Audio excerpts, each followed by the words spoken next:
மாட்டேன். ஒரே ஒரு வாட்டி ஆசையா இருக்கு, ஒரே ஒரு வாட்டி ரிப்பீட் பண்ணிக்கிட்டுமா?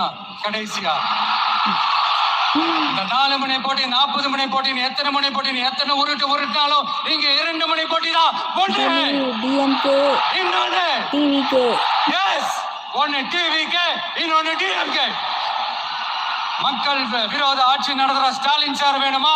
மக்களை நேசிக்கிறவங்க விஜய் வேணுமா? அவ்வளவுதான் இந்த எலெக்ஷனு. அதனால உங்க பிள்ளைக்கு, உங்க மகனுக்கு, உங்க அண்ணனுக்கு, உங்க தம்பிக்கு, உங்க விஜய்க்கு ஒரே ஒரு வாய்ப்பு கொடுங்க மக்களே. டிவிக்கு சப்போர்ட் பண்ணுங்க. ஒரே ஒரு வாய்ப்பு கொடுங்க. தயவு செஞ்சு விசில் சின்னத்துக்கு ஓட்டு போடுங்க. இது ஒரு விசில் புரட்சி தேர்தலா இருக்கணும்.